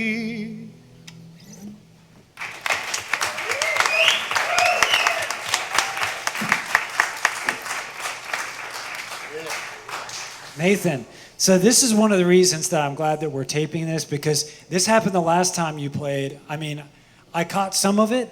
I know there's other stuff to catch in that song, and I look forward to doing that later. Yeah, a lot of like subversive things going on there that you sort of like, oh, what's going on here? Yeah, and we talked about it a lot last time, but your voice is so unexpected. Coming from this, and no offense to the package, but it's just you don't expect for you to sound like you do, and it really engrosses and it captures the audience, So and you know that, and you exploit that, and I think it's really cool. So we talked a bunch to you last time. You're archivist at UT, is that correct? Yeah, that's right. And a Magic the Gathering expert. Yes. So yeah. What do you have some thoughts? Yeah, when your voice came out, I was like, excuse me? I love being surprised. I loved your picking, and I love a cheeky song. So I love to be subversive, so great job. I'm never like brave enough to do it as blatantly as you did, so I like it. Yeah, it's very brave, man. Like you go for it. I appreciate that. Yeah. Why not? One thing it's hard to do, but I think if there are points where you could keep the lick while you're singing, I think like it's a neat. I've been trying, man. Totally. Well, then your instinct is correct. I think having that more dynamic, again, super hard, but having that as part of the dynamic while you're singing, I think would really like create a more dynamic experience in the song. I found. It might just be that I'm having to work really hard to pay attention to lots of songs in real time, and I might be getting fatigued in the brain. It's hard. I lost some of the plot for parts of it, and I again, this might just be me being tired in the brain. But because the chorus is so, I think, vibe-oriented and implying things without stating them, I guess I lost the plot a little bit, and maybe there's places to kind of tighten up and be more direct about what you're communicating. Love the cheekiness. I think it's really important that we sing about real adult things in real adult songs, and I think we often obfuscate the realities of life, and so I think talking about sex is great in songs, and I think you did a really nice job. Really lovely work, and yeah, your playing's really, really great. Yeah, great stuff, man. Thank you. Yeah, thanks for coming back, and please come back again. I will. I'll be back.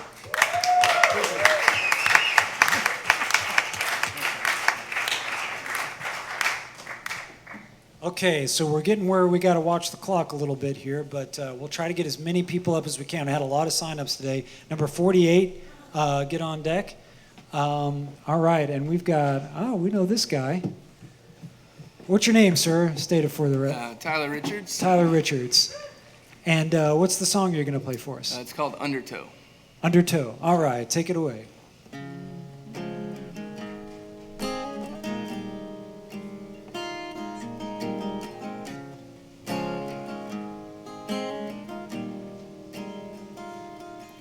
Those wolves keep knocking, they're dressed up as your friends. Well, I had a dream about me and you, in which I saw the end. It was thunder and lightning, fire and rain, a whole lot of back and forth. But you turned around as I reached out and I woke up wanting more. So push me under, pull me out. Just don't leave me here alone, treading water on my own. Well, I've been calling through the breakers to a voice I used to know, looking for a way back home, just fighting the undertow.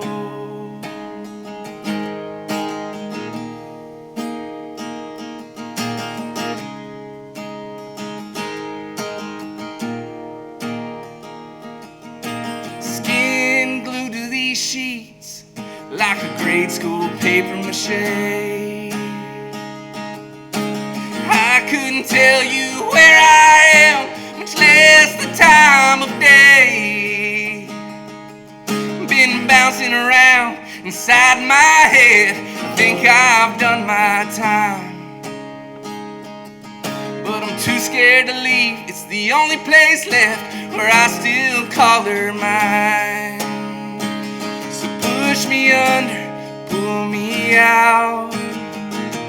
Just don't leave me here alone, treading water on my own. Well, I've been calling through the breakers to a voice I used to know, looking for a way back home, just fighting the undertow. Just fighting the undertow.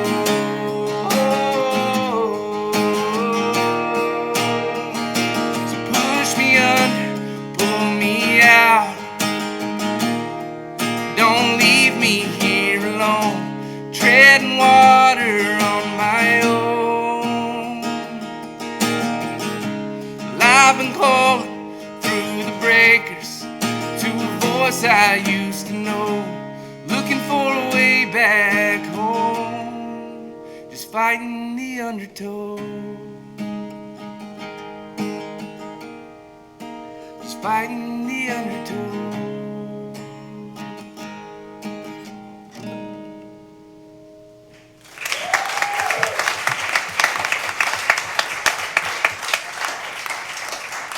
Tyler Richards, man, I love your songs. It comes so natural to you to do songs that it's like that's something that I could hear on like Texas Music Radio or something, or like the soundtrack of a movie. But it's not like it's also got some body to the songwriting. Like you're just so natural. Like you've got that natural melodic like disposition that you can it just sounds so great. But the imagery there, and obviously the undertow and like being pulled down, it's really great, man. It just feels so natural. So you just released an EP, correct? I did, yeah. What is it called again? Unwind. Unwind, right. And you've actually got a song right now on the Saving Country Music Top 25 playlist. And he played really good country songs, but also it's like you're not like pigeonholed in anything. Like it's good songwriting. It's good. Like I can see it appealing to all kinds of different people. you played a CD or EP release show at the Saxon, right? I did, yeah. And Max, who does our camera, I think did Max? Yeah, he did some video. Yeah. Yeah. So by the way, if anybody ever needs like a good cameraman, Max Cunningham, you can find it. Find him on Instagram. He does great stuff. He's been a really, really good guy and really, really good to work with. So yeah, man, I feel like you're right there. And it's just a matter of time before someone who comes up on the stage, like we're gonna be like, remember when that guy came on the hook? You were on the first show, right? Well, yeah, you got on the first show, and I'm glad you're back. So yeah, Allie. That was so catchy. I grew up off Texas country because it was like the only live music in North Texas, and that was all the best parts of it. You like top of the shelf, got all the best parts of Texas country, and I really appreciate that. And I love how in the chorus, like it didn't rhyme where I thought it was gonna go, which made me be like, oh, okay, this is interesting. I got a little lost in the second verse, but honestly, the chorus is like so radio friendly, but in a way that doesn't make me want to like pull my hair out, Yeah, it's like, oh, this is radio friendly, but I also really feel it and I really believe it, and your voice is super, super beautiful. Yeah, I talked about kind of targets earlier. I think lyrically the chorus is absolutely like dead center of what that concept was. If anybody has been in an Undertow, it is absolutely that feeling. So really visceral.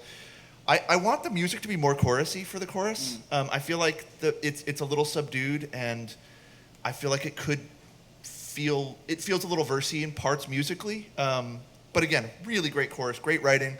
I also want the verses to connect a little more, but that's just me like kind of being a nerd around through lines. I feel like you really do a great job of communicating the characters' angst, and yeah, really catchy. This is a really effective song. Yeah, total winner. And your singing's obviously really dope. Thank you. Yeah, keep going, man, and keep coming back. Appreciate it.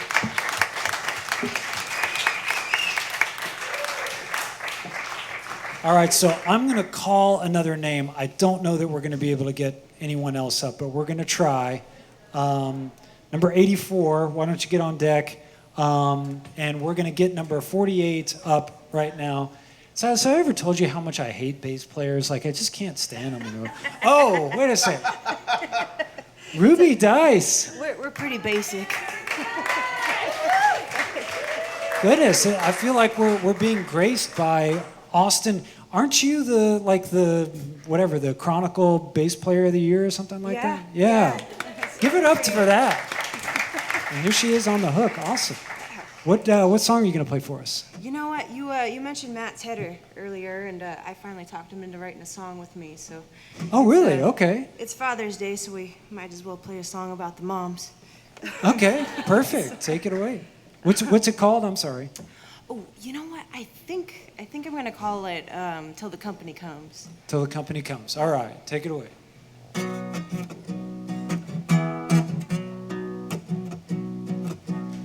Mama always told me to keep it tight. Never air your dirty laundry, keep it out of sight. Don't let them see when you've got a mess. They've all gotta think this house is blessed. Sticky fingerprints on everything. Kids running wild, you can hear them scream. A cold cup of coffee still has caffeine. Scrubbing in the dust and sipping in between. Work, work, work all week long. Never get a minute to get things done. Dirt and the dust settles, well I run. Just cleaning up the kitchen for the company comes. Pulling doubles all week, pulling out my hair. Sweeping up the floors and vacuuming the stairs. As if my in-laws are even gonna care. I put myself through the ringer, they're putting on airs. Work, work, work all week long. Never get a minute to get things done. Dirt and the dust settles, well I run. Just company comes.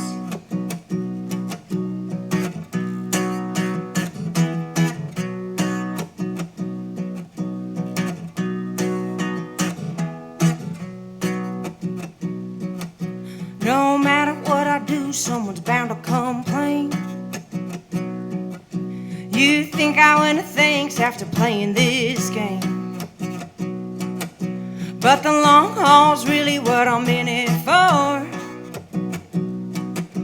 No matter what ingrate comes walking through that door.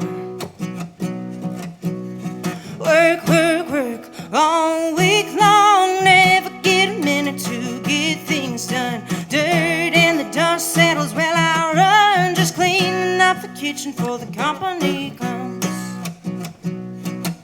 Don't wanna hear you bitching after all the work I've done.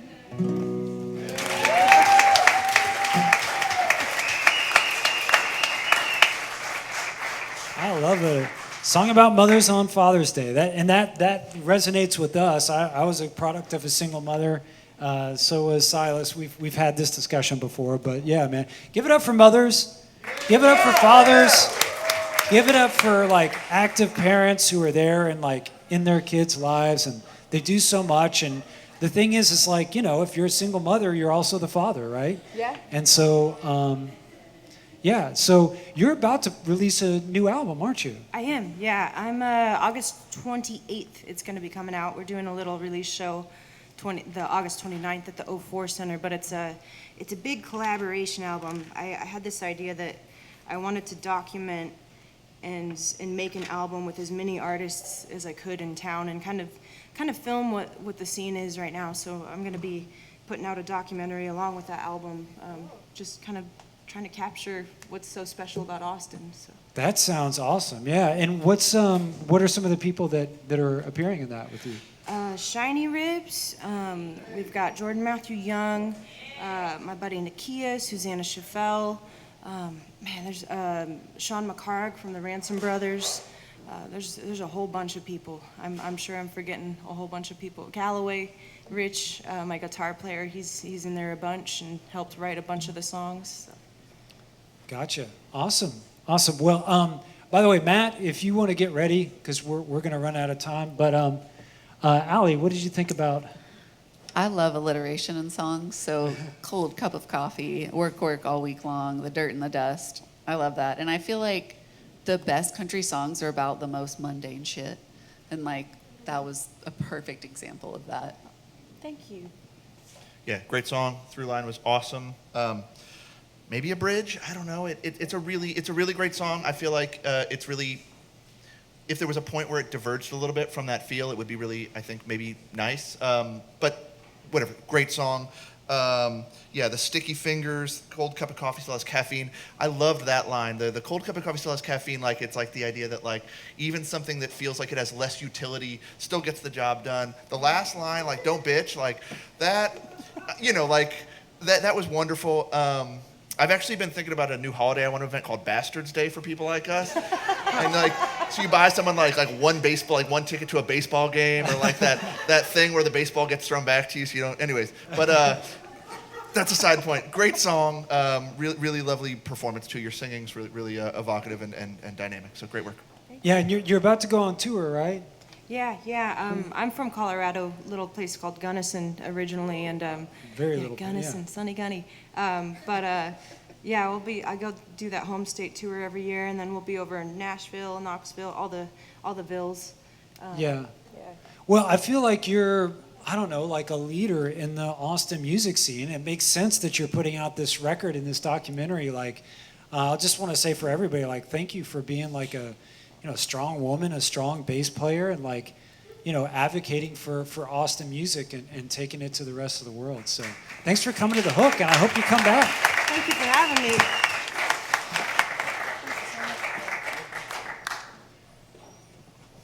All right, so to finish this out, we have got another special guest. I want to tell you a little bit about this guy. So this great singer, excellent guitar player, really tasteful player. He also works as a session musician, but really when we're up here, we're doing the hook, and then we have two-step lessons that come up after us. But really, we're all just getting this place warmed up for this guy. He plays here most every Sunday here at Sagebrush. It started, I don't know, maybe a year or two ago. And since then, it's kind of become a legendary thing.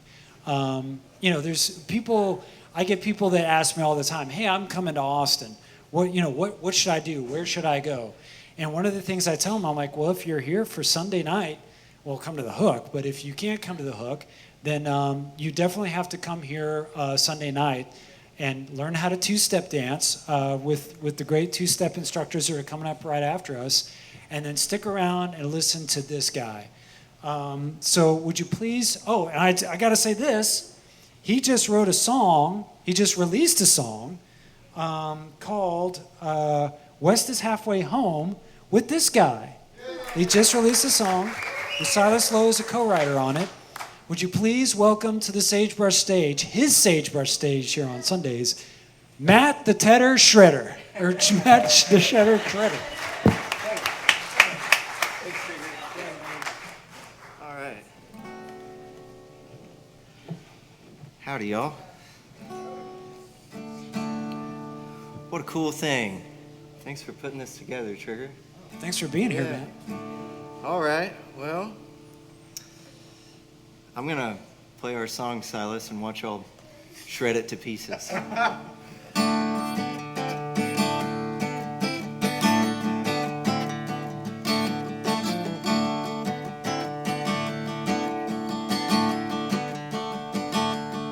I spent half of my life on I-35 between Austin and Fort Worth, winding my way in a Chevrolet through never-ending road work. This highway of living ain't too forgiving, but it beats digging ditches in the dirt. I got my Telecaster, can we go any faster? Got a gig, baby, have you heard?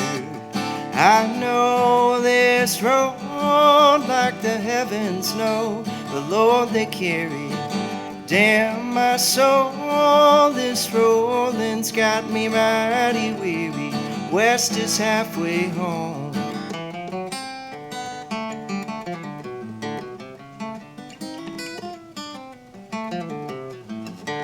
My regular stops and the Texas cops, only things that stay the same.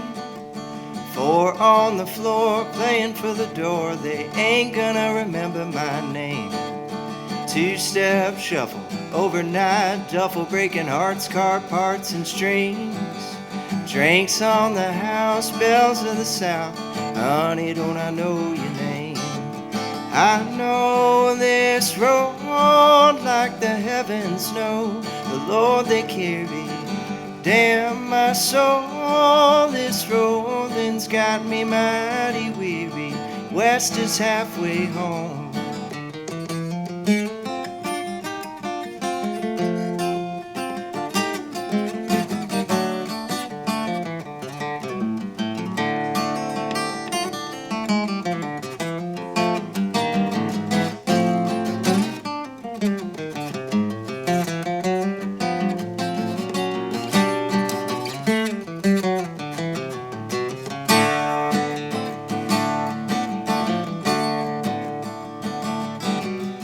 Packing my gear with a ringing in my ear, it's getting to 2:45.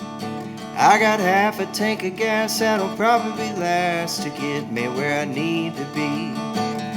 Hillsboro, Hyco, rolling down the window, squinting my eyes to see. Watching for deer, tack on another year of living this honky-tonk dream. I know this road like the heavens know, the Lord they carry. Damn my soul, this rolling's got me mighty weary. West is halfway home.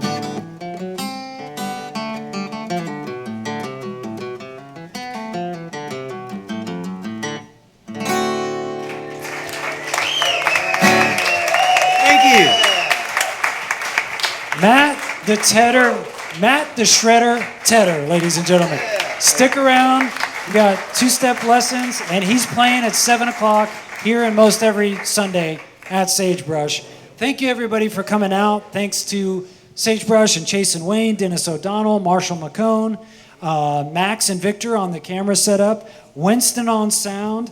We got Alex behind the bar. Thanks to our sponsors, Ear Trumpet Labs, Keystone Artists Connect, The Willy Bus, JWA Media, and Mule Kick Productions. And please give it up for my co-hosts this week, Silas Lowe and Allie Holder. Thank you for facilitating this. This is so cool. Thanks for being here, everybody. If you could please take some of the chairs with you and put them to the side so we can get everything out of the way.